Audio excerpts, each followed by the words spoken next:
Openers తర్వాత శ్రేయస్ అయ్యర్ ఏది Punjab Kings captain terrific ఇదిలో ఉన్నాడు.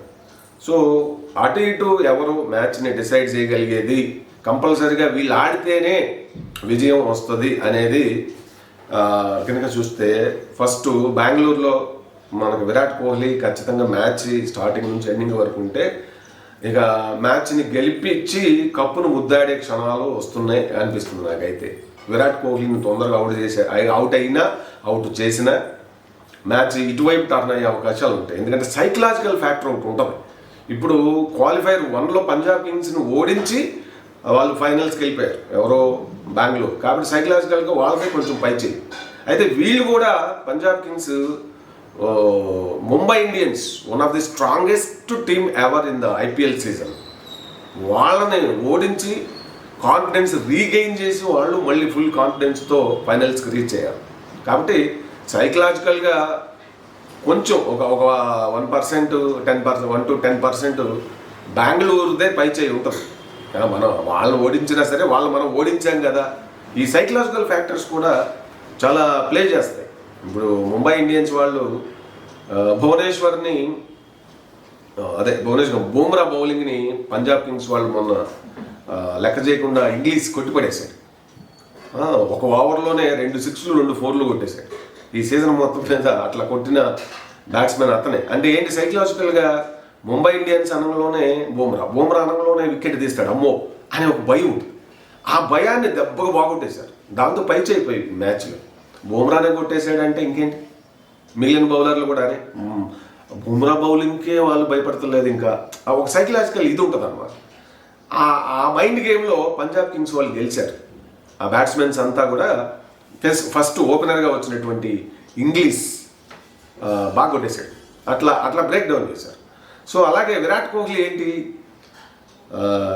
టైంను బట్టి ఆడతాడు, ఆ పరిస్థితులను బట్టి ఆడతాడు, సీనియర్ మోస్ట్, ఆయన అపారమైనటువంటి అనుభవం, చాలా అంశాలు ఉన్నాయి. కోహ్లీ అంటే ఒక గోడ, ఆ గోడను పడగొడితేనే తొందరగా ప్రత్యర్థికి విజయం వస్తుంది తప్ప ఆ గోడను కదిలించలేకపోతే అది ఒక ఎట్లా కోట గోడ అంటారు చూడండి, అంత ఈజీ ఏం కాదు ప్రత్యర్థికి ఇది అవటం. సో నాకు తెలిసి ఇప్పుడు ఇఫ్ నాట్ నౌ ఇంకా నో ఛాన్స్ అనమాట. ఇప్పుడు కాకపోతే ఇంకెప్పటికీ ఛాన్సే లేదు. ఏది కోహ్లీ మళ్ళీ ఐపీఎల్కి ఇదిలో బెంగళూరు మళ్ళీ ఎప్పుడు వస్తుందో చెప్పలేము, ఫైనల్స్కి మళ్ళీ అప్పటి వరకు ఆయన ఆడతాడో అని చెప్పలేము. కాబట్టి Rajat Patidar captain of RCB చెప్పినట్లుగా మరి వాళ్ళు నిజం చేసి చూపిస్తారా అనేది ఒక క్వశ్చన్ మార్క్. అయితే బలాబలాల పరంగా చూస్తే బెంగళూరు టాస్ కొంచెం ఒక 1 to 5% ఇంపాక్ట్ చూపొచ్చు. ఫస్ట్ బ్యాటింగ్ టాస్ ఎవరు గెలిస్తే, ఎందుకంటే ఆ పిచ్చి నరేంద్ర మోడీ పిచ్చి గ్రౌండ్లో జరుగుతున్న మ్యాచ్ కొంత ఇంపాక్ట్ ఉంటుంది. కానీ ఓవరాల్గా అయితే గేమ్ స్టార్ట్ అయ్యాక ఇప్పుడు ఫీల్డింగ్ ఒకటి బెస్ట్గా ఉండాలి. ఫైనల్స్ ఒక్క లైఫ్ ఇచ్చినా కూడా ఎవరిదన్నా మ్యాచ్ తారుమారు అయిపోతుంది. లైక్ అంటే మనం చూసాం ముంబై ఇండియన్స్ గుజరాత్ టైటన్స్ మీద ఆడేటప్పుడు రోహిత్ శర్మవి 2 సార్లు క్యాచ్లు మిస్ చేశారు. దాంతో ఏమైంది, రోహిత్ శర్మ 84 కొట్టాడు, ఓవరాల్గా మ్యాచ్ విన్ అయిపోయింది. రోహిత్ శర్మ ఆ రోజు ఆడకుండా ఉంటే ముంబై ఇండియన్స్ అప్పుడే ఓడిపోయేది, గుజరాత్ వచ్చేది ఫైనల్స్కి. అంత ఇది ఉంటుంది. అట్లాగే పెద్ద స్టార్ బ్యాట్స్మెన్స్ ఫామ్లో ఉన్న వాళ్ళని క్యాచ్లు వదిలిని సన్నివేశాలు, వాళ్ళు సెంచరీలు హాఫ్ సెంచరీలు చేసిన ఇది కూడా ఉంది. కాబట్టి ఇప్పుడు శ్రేయస్ అయ్యర్ వికెట్, ఇటు ఓపెనర్స్ పంజాబ్ వైపు చూస్తే ఓపెనర్స్ ప్రభు సిమ్రాన్, ప్రియాంశ్ ఆర్య, ఆ తర్వాత శ్రేయస్ అయ్యర్, తర్వాత నేహల్ వదేరా, వీళ్ళు చాలా ఇంపార్టెంట్. ఫైనల్గా శశాంక్ సింగ్ని కూడా తక్కువ అంచనా వేయడానికి లేదు, వాళ్ళ ఆర్డర్ ఇదనమాట. సో బ్యాటింగ్ వాళ్ళు చాలా ఇంపార్టెంట్ రోల్ ప్లే చేసేవారు. బౌలర్గా చూసినప్పుడు పంజాబ్ వైపు నుంచి హర్షదీప్ సింగ్, అతను బాగా ఆడితేనే గెలిచే అవకాశం ఉంటుంది, లేదంటే వీళ్ళు చాలా క్రూషియల్గా ఉన్నారు. ఇటువైపు చూస్తే ఇటు మనకి బెంగళూరు ఓపెనర్స్గా సాల్ట్ అండ్ విరాట్ కోహ్లీ వస్తారు. కోహ్లీ ఎంత ఎక్కువసేపు నిలబడితే 10 ఓవర్లో 10 నుంచి 15 ఓవర్ల వరకు కోహ్లీ కనుక ఉంటే ఆయన సింగిల్స్తో కూడా ఇన్నింగ్స్ని ఎట్లా నిర్మిస్తాడనేది తెలియదేం కాదు. సో ఇప్పుడున్న సందర్భం, ఒక కప్పును కొట్టి నిష్క్రమిస్తే అవి ఆ 18 ఏళ్ళ ఆయన సుదీర్ఘమైన ప్రయాణానికి ఒకే టీంకి ఆడిన ఆ ఇదికి ఆయన కొట్టిన రికార్డులకి అంతే కదా. ఇప్పుడు వ్యక్తిగత రికార్డులు ఎన్నున్నా కప్పు సాధించడం అనేది అల్టిమేట్. సో కాబట్టి ఆ వేలో మరి ఆర్సీబీ జట్టు అంతా కూడా ఆ ఇదిలో ఉండుంటారు, ఆ ఇంటెంట్తోనే ఉంటారు. అంటే ఓవరాల్గా 18 ఏళ్ళ నుంచి కప్పు కొట్టలేకపోవడం అనేది లెజెండ్స్ ఉండి కూడా స్టార్ బ్యాట్స్మెన్లు ఉండి అందరూ ఉండి మరి ఇంకేంటి. ఒక టీం 2 టీంలే అటు ముంబై ఇండియన్స్ 5 సార్లు, ఇటు చెన్నై సూపర్ కింగ్స్ 5 సార్లు కొట్టారు. మరి మిగిలిన వాళ్ళు ఎవరు ఏదో 1 అంతే.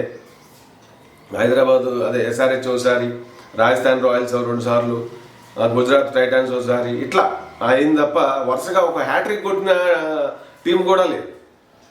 మరి ఇక బెంగళూరులో ప్రతిసారి మంచి మంచి నేషనల్ ఇంటర్నేషనల్ ప్లేయర్స్ ఉంటున్నారు, కానీ కప్పు విషయానికి వచ్చేసరికి ఫైనల్స్కి వచ్చేసరికి తేలిపోతాం. లాస్ట్ ఇయర్ కూడా ఒక దశలో ప్లే ఆఫ్స్కి ఇంకా అసలు అవకాశాలు పోయే దశ నుంచి వరుసగా గెలుచుకుంటూ వచ్చారు, కానీ గెలవలేకపోయారు. అట్లా సో ఇటువైపు బెంగళూరు వైపు వాళ్ళిద్దరూ ఆడాలి, ఏది వాళ్ళ ఓపెనర్స్ ఆడాలి. హెజల్వుడ్ చాలా క్రియాశీలకం అనిపిస్తుంది నాకైతే. రజిత్ పటీదార్ కూడా ఈరోజు క్యాప్టెన్ ఇన్నింగ్స్ ఆడాల్సింది, ఆడకపోతే మాత్రం చాలా ఇదయ్యే అవకాశం కూడా ఉంది. మెయిన్ కృణాల్ పాండ్యా కూడా చాలా కీ అండ్ క్రూషియల్ కాబోతుంది అనిపిస్తుంది. ఒక 2% పంజాబ్ కింగ్స్ వైపు ఉన్నా కూడా యాజ్ ఏ హోల్గా బలాబలాలు చూసినప్పుడు గ్రౌండ్లోకి దిగిన తర్వాత ఎవరు ఎక్కువ పొరపాట్లు చేస్తే వాళ్ళు మూల్యం చెల్లించే అవకాశాలు ఉంటాయి. ఎదుటి టీం చేసిన పొరపాట్లని వాటిని వాళ్ళు ఎవరైతే అంటే ఏ టీం అయితే మలుచుకోగలుగుతుందో, బెంగళూరు కనుక సింపుల్ లాజిక్, పంజాబ్ కింగ్స్ ఒక 2 క్యాచ్లు మంచి విరాట్ కోహ్లీది, విల్ సాల్ట్దో లేదంటే రజిత్ పటీదార్దో వీళ్ళది ఇడిసిపెట్టింది అనుకోండి, మూల్యం చెల్లించినట్లే. సేమ్ టు సేమ్ కోహ్లీది కానీ ఫిల్ సాల్ట్ది కానీ వీళ్ళు క్యాచ్లు వదిలేరు అనుకోండి, అంతే చాలు. ఎందుకంటే క్యాచ్లు వదలడం వల్ల ఎంతంత గేమ్లు ఓడిపోతున్న ఇది మనం క్లియర్గా చూస్తూ ఉన్నాం. కాబట్టి ఆ 2% అనేది టాస్, అలాగే వీళ్ళు చేసే పొరపాట్లు ఇది అటు ఇటు అయ్యే అవకాశాలు కూడా ఉన్నాయి. చూస్తే ఓరాహోరీ పోరు తప్పదు. 2 సేమ్ ఇంటెంట్లో ఉన్నారు. ఒక కప్పు కోసం 22 మంది ఒకే ఆలోచనతో, ఒకే ఆలోచనతో, అంటే యుద్ధం గెలవాలి అనే ఒక ఆలోచనతో వస్తూ ఉన్నారు. మరి ఏమవుతుంది అనేది రసవత్తరంగా జరగబోతుంది అనిపిస్తుంది నాకు. ఏదైనా జరగవచ్చు, ఇదే జరుగుద్ది, వన్ సైడ్ అవుద్దని చెప్పడానికి లేదు. ఐపీఎల్లో మాత్రం వన్డేస్లో కూడా అంతే. అఫ్కోర్స్ అట్లా మాట్లాడుకుంటే క్రికెట్లో కూడా క్రికెట్ ఏదైనా జరుగుతుంది, అసాధ్యము అనేది లేదు ఇక్కడ. సో కాబట్టి చూద్దాం. ఆడియన్స్కి ఈరోజు ఖచ్చితంగా అంటే వ్యూవర్స్ కూడా మరి రికార్డు స్థాయిలో వచ్చే అవకాశాలు ఉంటాయి.